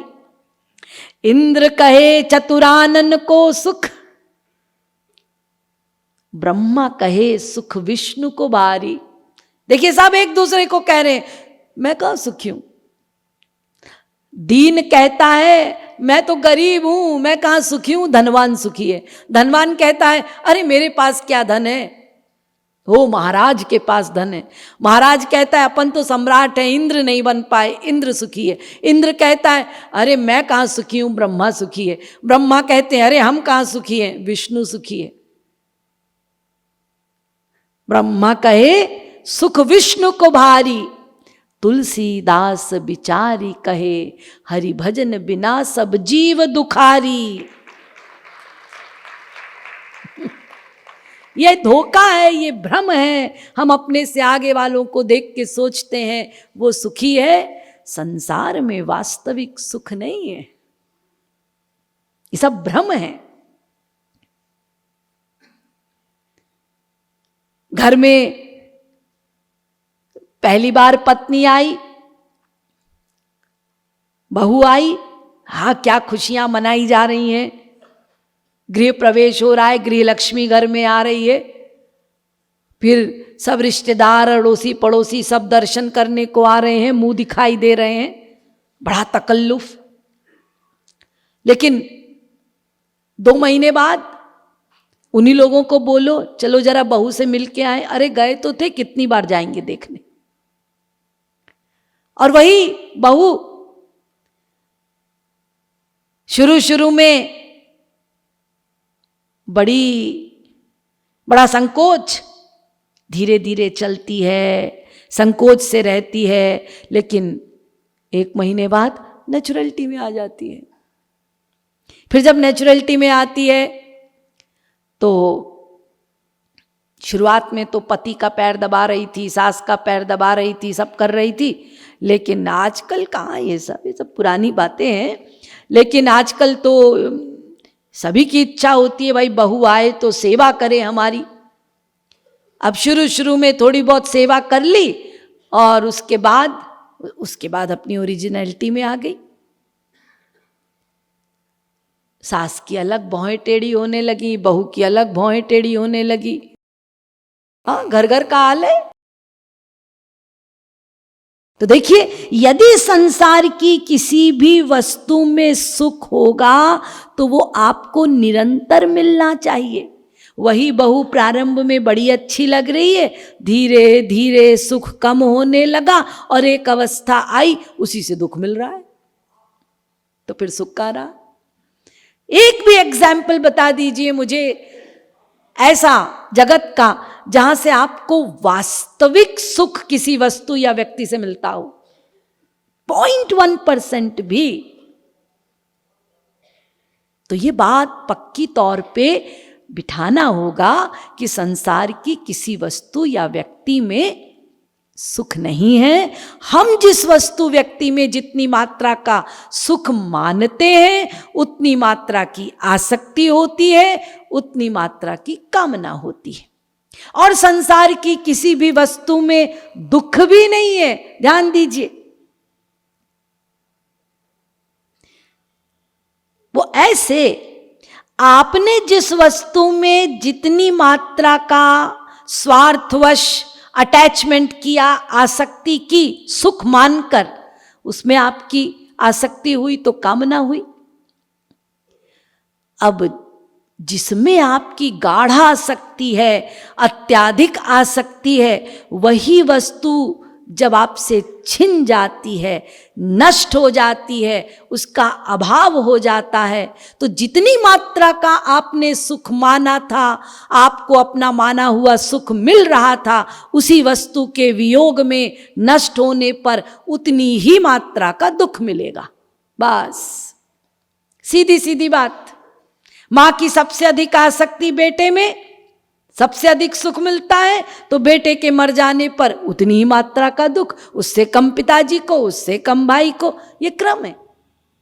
जिसका जितनी मात्रा का स्वार्थ, उतनी मात्रा का सुख माना, उतनी मात्रा की आसक्ति, नष्ट होने पर उतनी ही मात्रा का दुख। ये जगत में हमको दुख मिलता क्यों है, हम दुखी होते क्यों हैं? उसका एक ही रीजन है कि हम इस संसार में एक ही पक्ष लेकर चलते हैं। क्या? हमको सुख मिलेगा, हमारा बेटा हमारी बहुत सेवा करेगा, या आपने एक पक्ष लिया, बस मेरा बेटा मेरी बहुत सेवा करेगा। अब हुआ क्या? यदि उसने आपकी सेवा नहीं की तो क्या हुआ? आपकी आशा निराशा में बदल गई, तो आपको दुख मिल रहा है। आपने मनी मन मान लिया ये कभी नहीं मर सकता, तो क्या हुआ? एक पक्ष लेकर चले तो मरने पर दुख हुआ। तो एक पक्ष लेकर मत चलिए, दोनों पक्ष लेकर चलिए। ये भी हो सकता है, ये भी हो सकता है। बेटा आज है, कल मर भी सकता है। कोई भी आज है, वो कल मर भी सकता है। बेटा सेवा कर भी सकता है, नहीं भी कर सकता है। हमारा काम है अपनी ड्यूटी करना, लेकिन हम आशा ना लगाएं कि हमने किया तो वो भी करेगा। करे अच्छी बात है, लेकिन नहीं करेगा तो दुखी नहीं होना। लेकर चलिए, ये भी हो सकता है, ये भी हो सकता है, लाभ भी हो सकता है, हानि भी हो सकती है, यश भी मिल सकता है, अपयश भी मिल सकता है। दोनों पक्ष लेके चलिए तो फिर दुखी नहीं होंगे। संत सुखी कैसे रहते हैं? क्योंकि संत इसी जगत में दोनों पक्ष लेकर चलते हैं। हमको मान भी मिल सकता है, अपमान भी मिल सकता है, हमें यश भी मिल सकता है, अपयश भी मिल सकता है। तो जब दोनों पक्ष लेके चलते हैं तो दुख नहीं होता। तो इस प्रकार से संसार में ना सुख है ना दुख है। हमारा ही माना हुआ सुख या दुख हमारे लिए परेशानी बनती है। तो वास्तविक सुख इस संसार में नहीं है। ये आत्मा का सुख तो भगवान को जानकर ही मिलेगा। इसीलिए इस संसार में हमें कैसे रहना है? कबीरा खड़ा बाजार में, मांगे सबकी खैर, ना काहू सो दोस्ती, ना काहू सो बैर। न्यूट्रल, ना किसी से प्यार, ना किसी से खार, बस ड्यूटी करो। हमको प्रारब्धवश ये संसार मिला है, तो पत्नी के प्रति, पति के प्रति, संतान के प्रति, जिसके जिसके प्रति जो जो ड्यूटी है उसको ठीक ठीक करो। और अंदर ही अंदर आत्मा के जो नित्य संबंधी हैं उनसे खूब प्यार करो। ऐसा नहीं है कि इस संसार से वैराग्य का मतलब है संसार को नष्ट कर देना है, ऐसा नहीं। कुंती ने भगवान से क्या मांगा? विपदा संतु नश्यस्व तत्र तत्र जगत गुरु भवतो दर्शनम यत्स्याद पुनर्भव दर्शनम। कुंती श्री कृष्ण से कहती है, हे कृष्ण मुझे विपत्तियां दो, दुख दो। श्री कृष्ण ने कहा, बुआ तो दुख क्यों मांग रही है? तो कुंती ने कहा, देखो जब ये संसारी विषय होते हैं ना, तो इन संसारी विषयों की पूर्ति के लिए हम संसार की सामग्री एकत्रित करते हैं, और इन पांचों विषयों को पूर्ण करने के लिए जब ये विषय एकत्रित करते हैं तो उससे अहंकार भी हो जाता है। नहीं को अस जन्मा जग माही प्रभुता पाई जाही मद नाही। मद हो जाता है, अहंकार हो जाता है, और जब अहंकार होता है तो फिर जीव भगवान को भूल जाता है। इसीलिए कुंती कहती है, मैं नहीं चाहती कि मेरा भगवत चिंतन छूटे, इसलिए ये दुख ही मेरा गुरु है, क्योंकि जब जीवन में दुख रहा कृष्ण तुम साथ रहे, तुम्हारा चिंतन बना रहा। इसीलिए सुख के माथे सिल परे नाम हिए ते जाए बलिहारी वा दुख की जो पल पल नाम रटाए। जब दुख रहता है ना जीवन में, समस्याएं रहती हैं जीवन में, अरे वो जीवन ही क्या जब समस्या ही ना हो। तो जीवन में समस्या जब रहती है तो हम हरि चिंतन में रह के समाधान खोजते हैं, भगवान की याद बनी रहती है। लेकिन कुंती का ये मतलब नहीं था कि मुझे दुख दो तो मेरे बच्चों को मार डालो, राजपाट ले लो, छिन जाए, आग लग जाए, ऐसा नहीं। जो कर्तव्य हमको करना है, जो प्रारब्धवश हमको मिला है, उसके प्रति ड्यूटी करनी है सब, लेकिन अनासक्त भाव से, आसक्ति रहित होकर। और इसको ऐसे ही केवल सुन के नहीं, प्रैक्टिकल। जन्म मृत्यु जरा व्याधिर दुख दोषानुदर्शनम। जन्म का दुख, मृत्यु का दुख, बुढ़ापे का दुख, रोग आदि ये घेरेंगे एक दिन। एक दिन मुझे इस जगत से जाना है। ये सारी वास्तविकताओं का बार बार चिंतन करके इस मन को बैरागी बनाओ। कितना दुख हुआ जब जन्म हुआ, मरेंगे, कोटि बिच्छुओं के डंक जैसा, काटने जैसा कष्ट होगा, पता नहीं कौन सा रोग लगेगा, कैसे मृत्यु होगी, फिर वृद्धावस्था भी आएगी, क्या स्थिति होगी। ये बार बार यदि हम चिंतन करेंगे तो हमारा मन संसार से विरक्त होगा, बैरागी बनेंगे हम, सावधान होंगे हम। और ये जो मृत्यु का भय है, हम सबको जब इसका चिंतन करेंगे वास्तविकता का, तो इस भय से मुक्ति मिलेगी। मृत्यु से छुटकारा मिले ऐसा नहीं है, लेकिन ये जो मृत्यु का भय है ना, ये चला जाएगा। तो इसीलिए हमें सावधान होकर इन वास्तविकताओं को प्रतिक्षण इनका दर्शन करते हुए इस मन को जागृत करना है। आसक्ति संसार से हटाकर मन का लगाव भगवान में करना है, तब ये बैरागी मन श्याम सुंदर के लायक बनेगा। तो देखिए,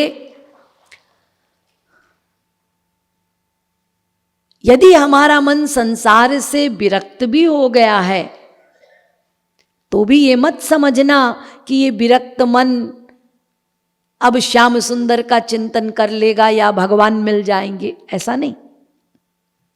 मन विरक्त भी हुआ है तो अभी और भी बहुत काम करने हैं। ऐसे ही भगवान नहीं मिलेंगे। जब मन संसार से हटेगा, मन का लगाव भगवान में होगा, लेकिन संसार से हटने के बाद ये जो लगाव की प्रक्रिया है, लालसा, व्याकुलता, ये अपने आप नहीं आएगी। शास्त्रों का ज्ञान अपने आप नहीं होगा। वो भगवान कैसे हैं, कैसे मिलेंगे, कौन सा मार्ग है, कौन सा मार्ग हमारे लिए उपयुक्त है, हम कलयुगी जीव किस मार्ग का अवलंब लें, ये बैरागी मन को कौन बताएगा? कहां से जानेंगे? आप कहेंगे पुस्तकें पढ़कर, ग्रंथ पढ़कर। ग्रंथ, उसको हम अपनी बुद्धि से समझ ही नहीं सकते। अब ग्रंथ पढ़कर आप चले इस मार्ग में, आधी दूर चले, अब प्रॉब्लम्स आने लगी, आध्यात्मिक प्रॉब्लम। आपने साधना प्रारंभ की और आध्यात्मिक गुत्थियां आपके दिमाग में आने लगी, ऐसा क्यों, वो क्यों, ऐसा कैसे, अब इसको कौन सॉल्व करेगा? इसीलिए मन के विरक्त होने के पश्चात और ईश्वर में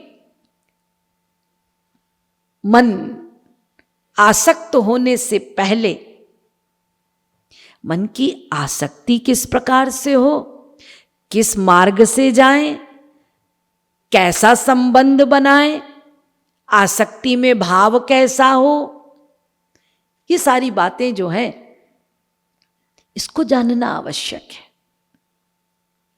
इसीलिए संसार से मन की विरक्ति के पश्चात और ईश्वर प्राप्ति से पहले बीच में एक ऐसा तत्व है, उस तत्व को जानना होगा, तभी आप भगवत तत्व को जान पाएंगे। तो वो बीच वाला तत्व क्या है, कौन है, कैसे मिलेगा, इन सब बातों पर कल विचार किया जाएगा। बोले वृंदावन बिहारी लाल की।